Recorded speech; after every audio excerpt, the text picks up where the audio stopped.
Misturar aquela carnificina padrão de um Doom com uma ambientação medieval nunca ia dar errado. E em Doom The Dark Ages, a id Software prova que tem sim espaço para se reinventar, mesmo que nas nuances, dentro de uma franquia que renasceu há quase 10 anos. E não se engana com aquela promessa de que o novo jogo é mais lento. A Sinfonia da Destruição ainda toca no mesmo ritmo que embalava os outros dois títulos, mas com notas mais graves. A nova jornada do protagonista Doom Slayer vem antes dos eventos de Doom 2016 e coloca o lacônico personagem no momento inicial da invasão do inferno na Terra. E como sempre, ele é o último recurso em uma batalha que não tá nem um pouco favorável para os humanos e é sempre visto ali mais como uma arma do que como um aliado na batalha. Mas vamos ser sinceros, não é pela história ou pelos plot twists que você espera mais quando a gente tá falando de Doom. Pra alegria daqueles que gostam de ver um pouco mais de profundidade no enredo, ou então pra desespero de quem só tá afim de sair na porrada mesmo com os demônios, The Dark Ages tem um foco até que surpreendente no seu roteiro. E eu não tô falando de diálogos profundos, nem reflexões filosóficas, não é isso que a gente quer também,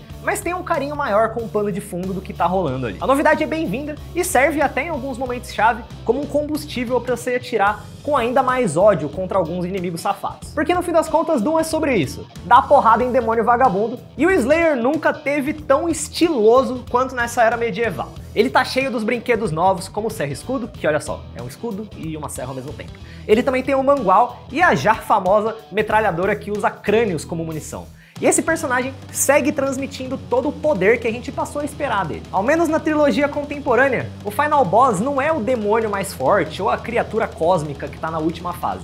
Você, o Doom Slayer, é o chefão que tem que ser temido. E diferente de um boss tradicional, o jogador de The Dark Ages não tá limitado por combos pré-definidos ou ataques que são previsíveis. A única barreira que ele tem é a própria criatividade. Só entre as armas de fogo, The Dark Ages te dá 12 possibilidades, entre metralhadoras, escopetas e também uma releitura bem curiosa da BFG. Tem também 3 opções de corpo a corpo e 4 runas pro serra-escudo, com combinações praticamente infinitas de como usar tudo isso. Tendo todo esse arsenal ao seu dispor, o Slayer precisa se atentar especialmente ao timing em que os inimigos estão atacando ele. O serra-escudo é introduzido junto de um sistema de parry, que permite defletir alguns golpes adversários que são sempre identificados pela cor verde. Com essa nova mecânica, os projéteis são enviados de volta para os demônios e ativam uma runa, uma habilidade passiva do seu escudo, que tem efeitos como invocar adagas ou eletrocutar o terreno que está ali ao redor. Nos ataques corpo a corpo, os parries funcionam como pequenos atordoamentos e dão uma janelinha ali para você revidar o ataque. A mecânica é bem satisfatória, mas pode levantar algumas preocupações ali para quem não colocou a mão no jogo, né? Porque parry, no fim das contas, é coisa que quem joga Souls-like, quem gosta de ficar apanhando de chefão lá, e Doom não é sobre isso. Mas essa preocupação cai por terra bem rapidinho em alguns poucos minutos de gameplay. As janelas de aparo são bem generosas, bem tranquilas, e boa parte da proposta do The Dark Ages é trazer de volta aqueles tiros lentos dos Dooms das antigas, sabe? E não é à toa, é bem normal você correr em direção ao projétil verde para você poder defletir ele, mesmo que ele não estivesse indo na sua direção. E essa lentidão, reforçando, foi usada para exemplificar como que a cadência desse jogo ia ser um pouco menos frenética, mas não é bem assim. O termo sandbox de destruição com certeza já foi usado para descrever outros jogos de Doom e ainda dá para ser aplicado aqui. Tem muita liberdade para você encarar o campo de batalha como você quiser, inclusive de uma forma que beira o estonteante. O Slayer não voa como em Doom Eternal e corre mais devagar do que no jogo de 2016, mas ele ainda tem bastante dash, muita velocidade no seu arsenal. E talvez a principal mudança seja no cenário em si, que costuma ser bem mais expansivo do que nos outros dois jogos, fazendo com que a distância percorrida entre uma horda de inimigos e outra acabe sendo um pouco maior, assim como deixa a busca por colecionáveis um pouquinho mais devagar, um pouquinho mais chato. Dadas essas condições, tem jogadores que vão preferir um combate um pouco mais metódico, atirando de longe ali, mas também tem aqueles, como eu, que preferem enxergar Doom como uma oportunidade, assim, de entrar num fluxo de destruição quase inconsciente, que você nem sabe direito o que tá rolando na tela, mas você sempre sabe qual que vai ser o seu próximo movimento. Não interessa se tem um monte de braço voando e sangue na sua tela, você sabe o que você vai fazer. E garantindo que todos os jogadores podem ter essa experiência, a id Software deu bastante liberdade pra gente na customização das dificuldades. Além das opções pré-definidas, você consegue ajustar aspectos específicos da jogabilidade para construir o cenário perfeito para sua destruição. Então você consegue mexer na duração das janelas de parry, você consegue mexer na agressividade dos inimigos e até na velocidade do jogo como um todo. The Dark Ages é o catalisador perfeito para essa sensação de onipotência que eu tô falando, mas ele peca justamente quando precisa demonstrar mais poder ainda.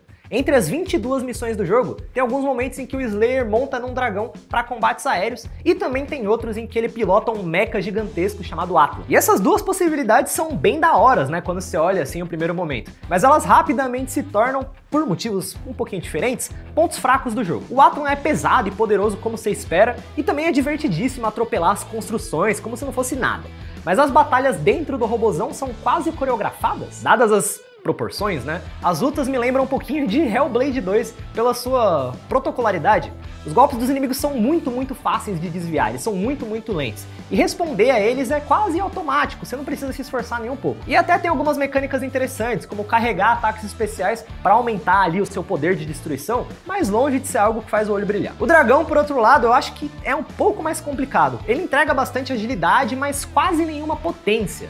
Ainda que acelerar pelos ares ali, perseguir as naves, desviar dos obstáculos seja legal, as armas de fogo na sua montaria passam a sensação de não serem tão eficientes, especialmente quando elas dependem das esquivas, que novamente são muito triviais para desbloquear uma munição mais poderosa que dura ali 3 ou 4 disparos. Então se você estivesse colocando em onomatopeias, pensa comigo, quando você tá jogando Doom, o barulho que você pensa é tipo... Legal. E aí quando você vai pro robozão é um pouquinho mais lento, então...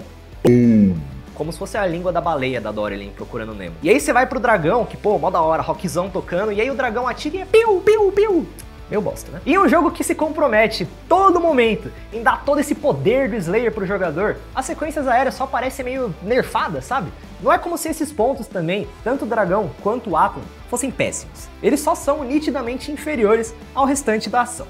Entre os pontos negativos, o que realmente me pegou é, olha só, o enredo. E de novo, eu não acho que Doom é pra ser uma obra genial do George R.R. Martin, do Tolkien, mas saber aproveitar um clímax é um traço bem característico da série até. E no apagar das luzes ali, quando o jogador tá possuído por um ódio quase tão grande quanto do próprio Slayer, o jogo joga uma missão enorme e desnecessária na sua cara, diluindo ali a emoção que o final do enredo podia carregar. Mas mesmo assim, quando o último demônio cai, a sensação é satisfatória. Doom The Dark Ages consegue encontrar uma releitura sutil, mas ainda assim distinta, para o estilo que a franquia vem adotando nessa nova trilogia.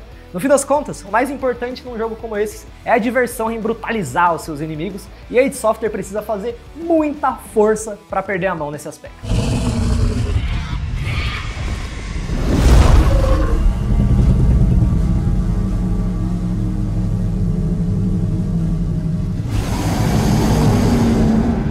E esse é o nosso review de Doom The Dark Ages. O jogo chega aí no dia 15 de maio para PlayStation 5, Xbox Series S e X e também para PC. E agora eu quero que você conte pra gente aqui nos comentários qual que é a sua expectativa para essa nova aventura do Doom Slayer. Conta aqui pra gente, não esquece de deixar o like nesse vídeo e de se inscrever no canal para saber de tudo do mundo dos games. Falou!